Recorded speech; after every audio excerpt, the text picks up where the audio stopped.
অতিথি হিসেবে উপস্থিত আছেন সিনিয়র সাংবাদিক রফিকুল ইসলাম রতন। স্বাগত আপনাকে অনুষ্ঠানে। ধন্যবাদ। পত্রপত্রিকায় প্রকাশিত কয়েকটা গুরুত্বপূর্ণ শিরোনাম আপনাকে পড়ে শোনাই, তারপর আলোচনায় যেতে চাই। প্রথম আলোর শিরোনাম, চালের দাম ও বেঁধে দেবে সরকার। 9 এপ্রিল ছুটির সুপারিশ, এবার লম্বা ছুটি পাচ্ছেন সরকারি কর্মচারীরা। ট্রেনের বিক্রি শেষ, বিমান ও বাসের টিকিট শেষের পথে। সমকালের শিরোনাম, ঈদের ছুটি একদিন বাড়ানোর সুপারিশ, ফুটপাতে টাকার খেলা, দোকানের মেলা। ব্যাংক ঋণের সুদহার আরও বেড়েছে। দৈনিক ইত্তেফাকের শিরোনাম, বুয়েটে অচলাবস্থা অব্যাহত। বুয়েটকে জঙ্গি রাজনীতির কারখানা বানানো হচ্ছে কিনা দেখা হচ্ছে, কাদের সাহেব বলেছেন।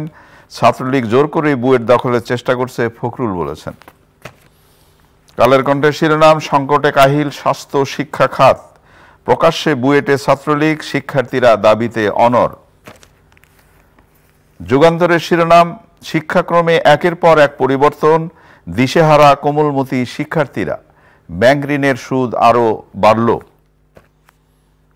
বাংলাদেশ প্রতিদিনের শিরোনাম, অদৃশ্য ক্ষমতায় শ্রমবাজারের সর্বনাশ। ছাত্র রাজনীতি বিতর্কে বুয়েট।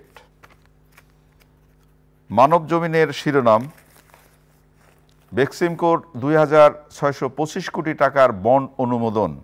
ক্ষমতা দেখিয়ে বুয়েটে ছাত্রলীগ, অভিযোগ আমলে না নিলে ফেসবুক ইউটিউব বন্ধ করে দেওয়া হবে। আমাদের সময় শিরোনাম, ছাত্র রাজনীতি ইস্যুতে আলোচনায় বুয়েট, ক্যাম্পাসে রাজনীতি চান না শিক্ষার্থীরা। যায় যায় দিনের শিরোনাম, ঈদের কেনাকাটায় আগুনের আঁচ। খবরের কাগজের শিরোনাম, মুক্তিপণ আদায়ে নির্মমতা, রাজনীতি দাবি ছাত্রলীগের, আন্দোলনে বিক্ষোভকারীরা। দেশ রূপান্তরের শিরোনাম, ছাত্রলীগ কঠোর, শিক্ষার্থীরা অনড়, ঈদের ছুটি একদিন বাড়ানোর সুপারিশ।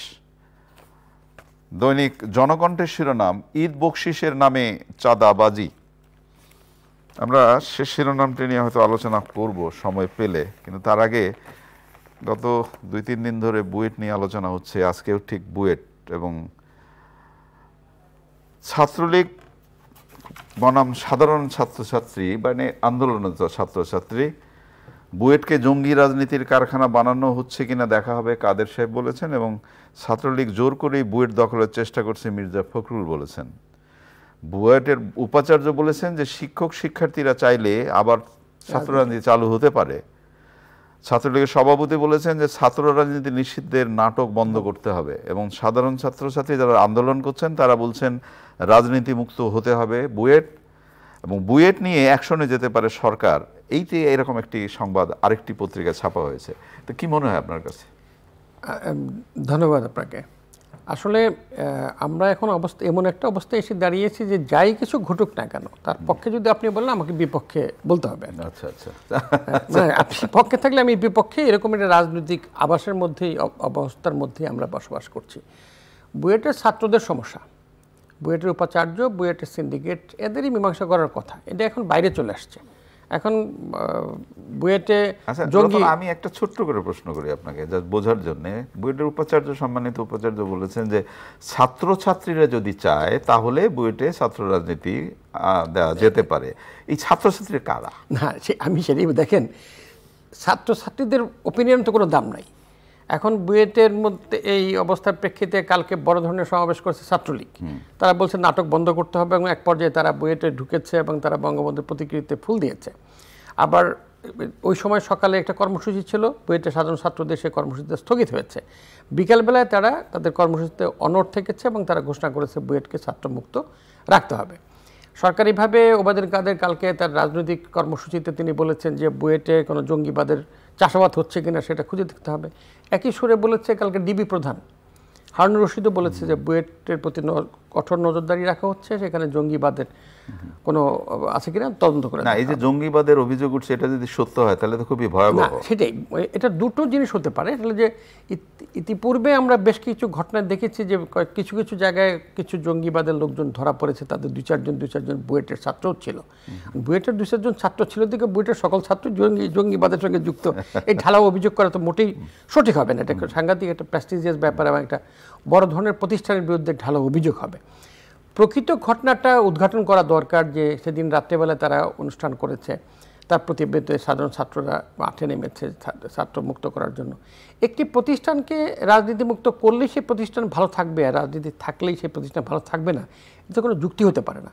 আর বুয়েটের সিন্ডিকেটে এমন কোনো সিদ্ধান্তও নাই বুয়েটের যে বুয়েটকে ছাত্র রাজনীতি মুক্ত রাখতে হবে। তা আমার মনে হয় প্রশাসনিক ব্যর্থতা এখানে প্রচণ্ডভাবে রয়েছে, যে বুয়েটকে এই আজকে যে পরীক্ষা চলতেছে তার পরীক্ষা বন্ধ করে এই আন্দোলনে শরিক হয়েছে সাধারণ ছাত্র। এখন অনেকের প্রশ্ন, সাধারণ ছাত্রছাত্রী কারা? এর পেছন থেকে কারো অভিমত যে এই পেছন থেকে কেউ কলকাঠি নাচছে কিনা, ওখানে ছাত্র দল বা ছাত্র শিবির। কেউ কেউ বলছে যে বুয়েটের বরাবরই বুয়েটের ছাত্র শিবির বা স্বাধীনতা বিরোধী একটা চক্র খুব শক্তিশালী। এটা অদৃশ্য হাত থাকতে পারে, এরকম অভিযোগের কোনো শেষ নেই। কিন্তু আসলে এই হাওয়ার সঙ্গে লড়াই করে তো লাভ নেই। প্রকৃত ঘটনাটা উদ্ঘাটন করে একটা বড় ধরনের দেশের অন্যতম একটা শ্রেষ্ঠ শিক্ষা প্রতিষ্ঠানে যাদের শিক্ষা ব্যবস্থাটা নষ্ট হয়ে না যায় এই রাজনৈতিক দলাদলির কারণে, সাধারণ মানুষ হিসাবে আমার চাওয়া হবে সেটি, আমাদের চাওয়া হবে সেটাই। তবে একজন সংবাদকর্মী হিসাবে মনে করি যে বুয়েটের এর আগে আমরা দেখেছি যে যখনই ছাত্র রাজনীতি চালু হয়েছে বুয়েটে অঘটন ঘটেছে।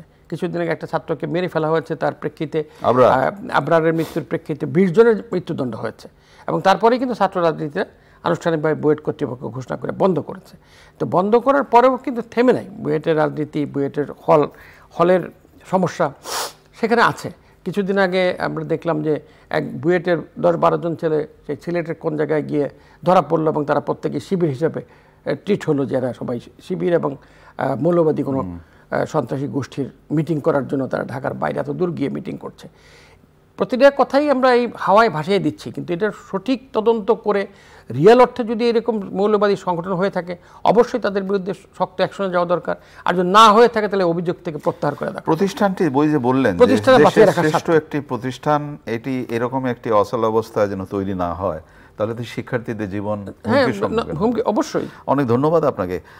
আমরা এই যে দাম বেঁধে দিই, মানে এই যে আজকে শিরোনাম হলো চালের দামও বেঁধে দেবে সরকার, দাম বেঁধে দিলে কিছু হয় না। আমি তো খুব লজ্জা পেলাম এই নিউজটা দেখে, লজ্জা পেলাম আমি নিজে লজ্জা পেলাম। যে ইতিপূর্বে বাণিজ্য মন্ত্রী প্রতিমন্ত্রী খুব সগর্বে 29টি পণ্যের দাম বেঁধে দিলেন। তার আগে খেজুর সহ, মানে রমজান আসার আগেই খেজুর সহ 4টি পণ্যের শুল্ক প্রত্যাহার করলেন। এই যে 4টি পণ্যের শুল্ক প্রত্যাহার এবং 29টি পণ্যের দাম বেঁধে দেওয়ার পরে আজকে পর্যন্ত একটি পণ্যের দাম বেঁধে দেওয়া দামে কি বিক্রি হচ্ছে? আমরা সেটাকে এনশিওর করতে না পারে আবার আরেকটা মাথাবরি আমরা বলে দিলাম যে আমরা চালের দাম বেঁধে দেবো। তার অর্থ কি? আমাদেরকে কি তারা এই অশ্বডিম্ব বুঝিয়ে শান্ত রাখার চেষ্টা করছেন? কিছু একটা করছি, মানে সেটা পাবলিকের ইমপ্লিমেন্ট হোক আর না হোক, আমি তো করে ফেলেছি, মানে পাবলিক না মানলে আমি কি করব, সেরকম একটা ব্যাপার। তো এই বেঁধে দেওয়া যদি কোনো কার্যকর ভূমিকা পালন করতে না পারে, তাহলে আমি অবশ্যই একজন নাগরিক হিসেবে বলবো যে মানুষকে এই বোকা বানানোর এই রাজনীতি পরিহার করা উচিত, এই সিদ্ধান্ত থেকে বেরিয়ে আসা উচিত। আপনি যে কটা বেঁধে দিয়েছেন সেই কটা কি বাজার মনিটর করতে পারছেন? আপনি যে কটা শুল্ক প্রত্যাহার করেছেন, একদিকে দুই দিকে লাভ করছেন, কিন্তু ব্যবসায়ীরা শুল্ক প্রত্যাহারের কারণে তারা আমদানি করছে কম দামে, ওই সুবিধাটা নিয়েছেন। একই সঙ্গে বাজারে এসে আবার দ্বিগুণ দামে বিক্রি করছেন, আবার এইখানে সুবিধাটা নিচ্ছেন। আপনি ওখানেও আটকাতে পারছেন না, এখানেও আটকাতে পারছেন না। ভোক্তা হিসাবে আমি দুদিকে শাকের করাতের মধ্যে আছি, আবার আপনি আমাকে বলছেন চালের দাম বেঁধে দেবেন। চালের দাম বেঁধে দেন বাবা, কোনো অসুবিধা নাই, কিন্তু যদি এনশিওর করতে না পারেন তাহলে দয়া করে সাধারণ মানুষকে ভোক্তাদেরকে মাফ করে দেন। এই কাজটা করেন না। ওই যে ভালো কথা বললেন, যদি না দিতে পারেন এই কাজটা এর দিকে যায় না। জানি না আমরা কেন এই সিদ্ধান্তগুলো নেই, যদি সে সিদ্ধান্ত আমরা মানাতে পারি। অবশ্যই মানাতে পারলে ভালো সিদ্ধান্ত, এতে কোনো সন্দেহ নেই। রতন, আমি সাংবাদিকতা জীবনে অসংখ্যবার, আমি যখন দৈনিক ইত্তেফাকে ছিলাম, অসংখ্যবার ফুটপাত নিয়ে আমি রিপোর্ট করেছি। ফুটপাত দখল, কারা ফুটপাত দখল করে রাখে, কারা চাঁদাবাজি করে, কোথার থেকে চাঁদা আসে, এসব সবকিছু আমরা জানি। কিন্তু তারপরে ওইটা একটা সাংবাদিক রিপোর্ট হয় আর কি। যেমন এবারে একটা রিপোর্ট হয়েছে সমকালে, ফুটপাতে টাকার খেলা। এখানে বলা হচ্ছে যে হকারের সংখ্যা প্রায় 4 লাখ, চাঁদা উঠে বছরে 2500 কোটি টাকা। এবং এখানে ক্ষমতাসীন দলের 2-4 জন নেতা মন্ত্রীর পকেটেও এই চাঁদার অংশ যায়, এবং প্রভাবশালী রাজনৈতিক নেতা, পুলিশ ও বিভিন্ন হকার সংগঠনের মধ্যে জড়িত। অবশ্যই যুক্ত। দেখেন, এটা আমরা তো একজন পেশাজীবী সাংবাদিক হলে ব্যক্তি জীবনে তো মানুষ, আমার একটা সংসার আছে, আমিও বাজার করি। শুধু চাঁদাবাজি কেমন করে হয় বা ফুটপাত দিয়ে হাঁটলে আমরা কি দৃশ্য দেখি, এটা তো ঢাকা শহরে বসবাস করি। মানে বলা হয় ফুটপাত, আসলে তো ফুটপাত না, ফুটপাত তো মানে হচ্ছে মানুষের হাঁটার পথ। এতে কোনো কিছু নাই, ঢাকা শহরে ফুটপাত বলতে কিছু নাই। ঢাকা শহরের বড় বাণিজ্যের একটা অংশ এখন ফুটপাত দখল করে বসে আছে এবং সেখানে চাঁদাবাজি। আপনি শুধু ফুটপাত বলবেন কেন, আপনি যদি ঢাকা শহরের যে কোনো জায়গায় ভ্যান গাড়ি নিয়ে যদি আপনি সবজি বিক্রি করতেন, আপনি কি চাঁদাবাজি থেকে মুক্ত? আপনাকেও চাঁদা দিতে হবে। ভ্যান গাড়িটা কোথায় লাগবেন? কারওয়ান বাজারের ডাব বিক্রেতা, একদিন আমি ডাব কেনার জন্য তার সাথে কথা বলছিলাম, উনি খুব কষ্ট করে বললেন যে বাবারে আমরা কেন দামটা বাড়াই, আপনি শুনবেন আমার কাছে যে আমাকে এই জায়গাটা দাঁড়ানোর জন্য কত টাকা দিতে হয়, এবং উনি যে টাকাটার কথা বললেন সেটা অবিশ্বাস্য, চাঁদা দিতে হয়। না সেটাই, আপনি ফুটপাতের জায়গার মধ্যে কোন জায়গায় আপনি বসবেন তার জন্য একটা পার্মানেন্ট চাঁদা আছে, আর প্রতিদিনের জন্য আপনি বিক্রির জন্য চাঁদা আছে, এবং ঈদ উপলক্ষে চাঁদা কিন্তু দ্বিগুণ হয়। এমনি যদি ধরেন প্রতিদিন 150 টাকা দেন একটা ভ্যানের থেকে, ঈদ সালামি হিসাবে সেটা কিন্তু 300 টাকা হয়ে যাবে। এবং এটা ওপেন সিক্রেট, এই চাঁদা নেওয়ার জন্য পুলিশের ভ্যান বসে থাকে এবং ওই কারা চাঁদা নেয়, চাঁদা কোথায় যায় সবাই জানে। লাইনম্যানরা চাঁদা তুলে প্রকাশ্যভাবে তাদের দেয়। এবং আমরা অসংখ্যবার আমি দেখেছি আমার সেগুনবাগের চাইতে সকালবেলায় এই একটা রাস্তার উপরে সকাল 9টা পর্যন্ত বাজার বসে, একটা সকাল 9টা পর্যন্ত বাজার বসে। আমরা রমনা পার্কে যারা হাঁটাহাঁটি করি ফেরার পথে সবাই বাজার করে নিয়ে যাই। সেখানে ধরেন 50 থেকে 70-80টা ভ্যানের মধ্যে মোবাইল বাজার, প্রত্যেকটা ভ্যান থেকে কমপক্ষে 100 উপরে 150 থেকে 200 টাকা করে চাঁদা নেওয়া হয়। এবং প্রতিটা আইটেম অনুযায়ী আপনি একটা ভ্যানের মধ্যে যদি 10টা সবজির আইটেম থাকে তাহলে আপনাকে প্রতিটা 20 টাকা করে হলে 10 করে 200 টাকা দিতে হবে। আর যদি 8টা দিতে হয় তাহলে 160 টাকা দিতে হবে। মানে আপনি কতটা আইটেম বিক্রি করছেন তার উপরে চাঁদা নির্ধারণ করে, এবং সকলের পরিচিত একটা লোক সে চাঁদা তোলে দিনের পর দিন ধরে, এবং পুলিশে চাঁদা নিয়ে যায়। এবং শুধু তাই না, ন্যাক্কারজনক ঘটনা আমরা দেখেছি সেগুনবাগিচাবাসী, যে একসময় শিল্পকলা একাডেমির সামনে যে রাস্তাটা, সেই রাস্তার মধ্যে রাস্তার পূর্ব পাশে দক্ষিণ পাশটা হলো শাহবাগ থানা, উত্তর পাশটা হলো রমনা থানা। কোন পাশে এই লোকগুলো বসবে এবং চাঁদাটা কোন থানা পুলিশের কাছে যাবে সেটা নিয়ে মারামারি হলো একাধিকবার, এবং এখন সেই রাস্তাটা পুরাটা উঠে গেল, কারণ ওইখানে 2 থানা থেকে চাঁদা দেওয়া যাবে না, এখন 1 থানার মধ্যে নিয়ে আসা হয়েছে চাঁদা দেওয়ার জন্য। সুতরাং এটা যদি কেউ বলে যে আমরা জানি না, কেউ দেখলাম এখানে পুলিশের একজন কর্মকর্তা বলছে যে কোনো পুলিশ যদি চাঁদাবাজির সঙ্গে যুক্ত থাকে তার বিরুদ্ধে অ্যাকশন না হবে। সুন্দর কথা, এগুলো বলার জন্য ভালো, এগুলো শোনার জন্য ভালো, কিন্তু বাস্তব ক্ষেত্রে এর কোনো রকম বাস্তবায়ন নেই। অনেক ধন্যবাদ আপনাকে। ঈদের ছুটি একদিন বাড়ানোর সুপারিশ করেছে সরকারি কর্মচারীরা, সুপারিশ করেছে কালকে মন্ত্রিপরিষদ আইন শৃঙ্খলা সংক্রান্ত মন্ত্রিপরিষদ সভার পক্ষ থেকে, মাননীয় মুক্তিযুদ্ধ বিষয়ক মন্ত্রী মহোদয়ের পক্ষ থেকে সেই সুপারিশটা এসছে যে আগে 9 তারিখ যদি 29 যদি রোজা হয় তাহলে ঈদের জাস্ট আগের দিন হয়ে যাবে 10 তারিখে যদি রোজাটা হয়। কারণ নর্মাল হিসাব করা হয়েছে 11 তারিখ রোজা ধরে, 11 তারিখ রোজা ধরে পরে তাহলে 9 তারিখ অফিস করলে ঠিক আছে। যদি 29 রোজা হয় তাহলে তো 10 তারিখ রোজা হবে, ঈদ হবে, তাহলে 9 তারিখে ঈদের জাস্ট আগের দিন হয়ে যায়, সেদিন অফিস করলে পরে তাহলে মানুষ যাবে কি? সেটাকেই সুপারিশ করা হয়েছে। আর এবার শুক্রবার শনিবার আগে, শুক্রবার শনিবার পরে এবং পরবর্তী সময় পয়লা বৈশাখ, সবকিছু মিলে তো এমনি 5-6 দিন ছুটি আছেই। তারপরে একদিন যদি ছুটি বাড়ে তাহলে মানে 6 দিন হয়ে যাবে, এবং মাঝখানে একদিন অফিস টফিস ছুটি নিলে পরে সব মিলে 8-10 দিনের ছুটির একটা বড় ফ্যাক্টর। তারপরে আমি বলবো যে